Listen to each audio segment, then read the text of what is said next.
ওম নমঃ শিবায়। ওম নমঃ শিবায়। ওম নমঃ শিবায়।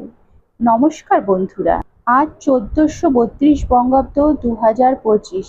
আজ শ্রাবণ মাসের দ্বিতীয় সোমবার। যদিও শ্রাবণ মাসের প্রত্যেক দিনই বাবার মাথায় জল ঢালছেন বহু ভক্তরা, তবে তার মধ্যেও সোমবারগুলো একটু বেশি গুরুত্বপূর্ণ। কারণ সোমবার দিনটি হলো ভোলেনাথের দিন। আর এই দিনটিতে ভক্তি ও নিষ্ঠা সহকারে যদি কেউ বাবাকে পুজো করেন ও ব্রত রাখেন, তাহলে বাবা ভোলানাথ সেই ভক্তের সকল মনস্কামনা পূরণ করেন।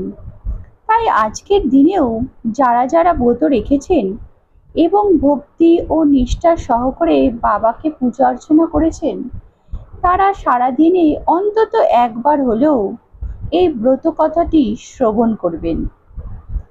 কারণ শাস্ত্রে বলা আছে, ব্রত শেষে ব্রত কথা শ্রবণ না করলে সেই পুজো বা সেই ব্রত সম্পূর্ণ হয় না। তাই শত ব্যস্ততার মধ্যেও পারলে একটি বার এই ব্রত কথাটি শ্রবণ করুন, তাতে আপনাদেরই মনস্কামনা পূর্ণ হবে। শুরু করছি শ্রাবণ মাসের শিব ব্রত কথা।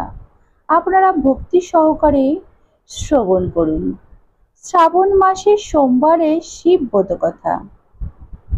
পুরাকালে অমরপুর নামে একটি নগরে এক ধনী ব্যবসায়ী বসবাস করতেন। দূর দূরান্তে তার নাম, যশ, ব্যবসা ছড়িয়ে পড়েছে। নগরে প্রত্যেকে সেই ব্যবসায়ীকে সম্মান করতেন। তবে এত সম্মান ঐশ্বর্য সত্ত্বেও সেই ব্যবসায়ী মনে মনে কষ্টে থাকতেন। কারণ সেই ব্যবসায়ী নিঃসন্তান ছিলেন, তার কোনো পুত্র ছিল না।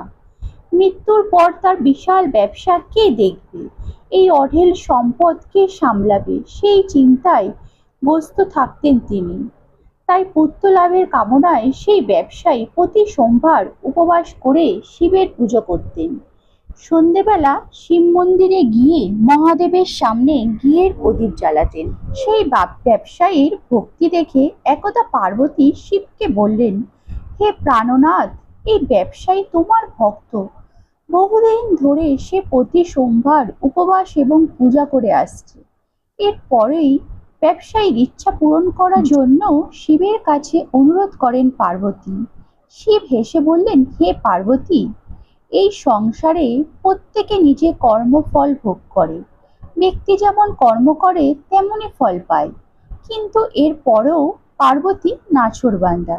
তিনি আবেদন করেন, না প্রাণনাথ, আপনাকে এই ব্যবসায়ীর ইচ্ছা পূরণ করতেই হবে। সে আপনার অনন্য ভক্ত, প্রতি সোমবার নিয়ম মেনে ব্রত পালন করে, পূজার পর আপনাকে ভোগ নিবেদন করে একবারে খাবার খায়। তাকে পুত্র লাভের আশীর্বাদ দিতেই হবে। পার্বতীর এমন আবেদন শুনে শিব বলেন, তোমার কথায় আমি এই ব্যবসায়ীকে পুত্র লাভের আশীর্বাদ দিচ্ছি, কিন্তু তার পুত্র 16 বছর পর্যন্ত জীবিত থাকবে। সেই রাতেই শিব ব্যবসায়ীর স্বপ্নে এসে পুত্র লাভের আশীর্বাদ দেন। পাশাপাশি পুত্রের 16 বছর পর্যন্ত জীবিত থাকার কথাও জানান। ঈশ্বরের আশীর্বাদে ব্যবসায়ী খুশি হন, কিন্তু পুত্রের স্বল্পায়ুর কথা শুনে তার সমস্ত আনন্দ নষ্ট হয়ে যায়। ব্যবসায়ী আগের মতোই নিয়ম মেনে সোমবারের ব্রত পালন করতে শুরু করেন। কিছু মাস পর অতি সুন্দর পুত্র জন্ম নেয়, যার ফলে ব্যবসায়ীর জীবন আনন্দে ভরে ওঠে। কিন্তু সন্তানের স্বল্পায়ু হওয়ার কথা জেনে খুব বেশি খুশি হন না তিনি। এদিকে বাড়ির কোনো সদস্য এই রহস্য সম্পর্কে জানতেনও না। বিদ্বান ব্রাহ্মণে সেই পুত্রের নাম অমর রাখেন। অমর 12 বছর হলে তাকে শিক্ষা গ্রহণের জন্য বারাণসী পাঠানোর সিদ্ধান্ত গ্রহণ করা হয়। ব্যবসায়ী অমরের মামা দীপচাঁদকে ডাকেন। অমরের পড়াশোনার জন্য তারে বেনারসি ছেড়ে আসতে বলেন তিনি। অমর নিজের মামার সঙ্গে শিক্ষা লাভের জন্য বেরিয়ে পড়ে। পথে যেখানেই অমর ও দীপচাঁদ বিশ্রামের জন্য থামতেন, সেখানেই যজ্ঞ করতেন ও ব্রাহ্মণদের ভোজন করাতেন। দীর্ঘ পথ অতিক্রম করার পর অমর ও দীপচাঁদ এক নগরে পৌঁছান। সেই নগরে রাজার কন্যার বিবাহের আনন্দে সমগ্র নগর সাজানো ছিল। নিশ্চিত সময় বরযাত্রী আসে, কিন্তু বরের বাবা নিজের পুত্রের এক চোখে কানা হওয়ার কারণে খুব চিন্তিত ছিলেন। রাজা এই বিষয়ে জানতে পারলে বিবাহে বাধা দিতে পারেন এবং এরপর তার বদনামই হবে, একথা ভেবে তিনি চিন্তিত হয়ে পড়েন। বরের বাবা অমরকে দেখলে তার মাথায় একটি বুদ্ধি খেলে যায়। তিনি ভাবেন, এই ছেলেকে বর সাজিয়ে রাজকুমারীর সঙ্গে বিবাহ করে দিই, বিয়ের পর তাকে অর্থ দিয়ে বিদায় করে দেব এবং রাজকুমারীকে নিজের নগরে নিয়ে যাব। বরের পিতা এ প্রসঙ্গে অমর ও দীপচাঁদকে জানান। অর্থ লোভে লোভে দীপচাঁদ তার পরামর্শে রাজি হয়ে যায়।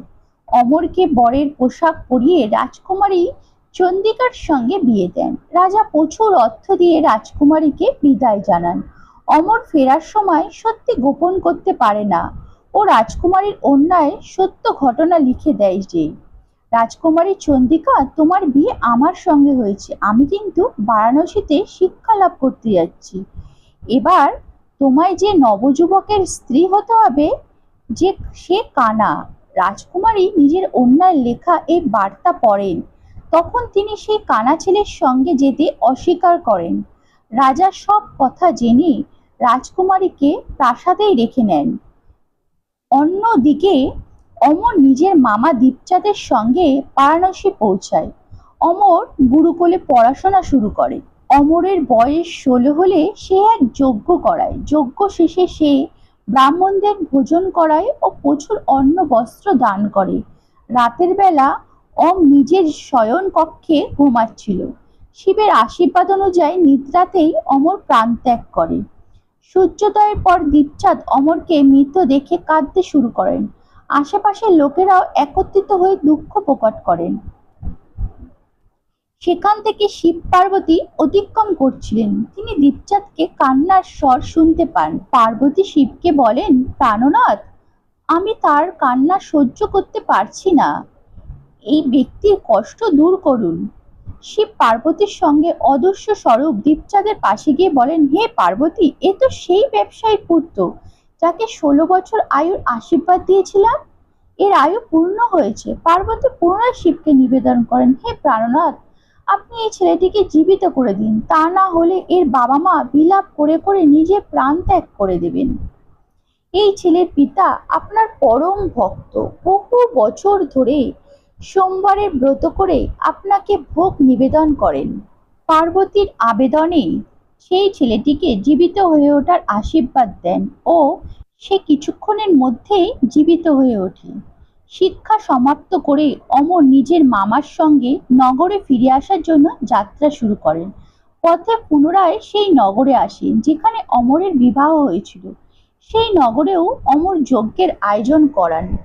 নগরের রাজা সেই যজ্ঞ দেখেন। তখনই তিনি অমরকে চিনতে পারেন।